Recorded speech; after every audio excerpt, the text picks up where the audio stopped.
नमस्कार शेतकरी मित्रांनो, मी राहुल कृषी विकास राहुल या चॅनलवरती तुमचं सहर्ष स्वागत करतो। शेतकरी मित्रांनो, कापूस पिकाला पहिली फवारणी कोणती द्यायची याचा प्रश्न पडला असेल तर हा व्हिडिओ पूर्ण पहा। शेतकरी मित्रांनो, कापूस पिकामध्ये जर तुमचं मावा व तुडतुडे याचा अटॅक जास्त असेल तर तुम्ही तिथं सुपर कॉन्फिडर हे प्रति 15 लिटर पंप 9 ते 10 ml घ्यायचा आहे।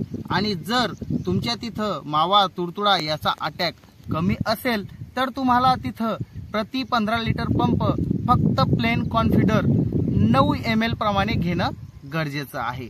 शेतकरी मित्रांनो, यासोबत तुम्ही तिथं ह्युमिक 12% वालं यूज करू शकता किंवा 319 याचा सुद्धा तुम्ही तिथं फवारणीमध्ये वापर करू शकता। शेतकरी मित्रांनो, माहिती आवडली असेल तर आपल्या चॅनलला नक्कीच सबस्क्राइब करा, फॉलो करा, कमेंट करा आणि गरजवंत शेतकऱ्यांपर्यंत आपला व्हिडिओ शेअर करा। तोपर्यंत राम राम।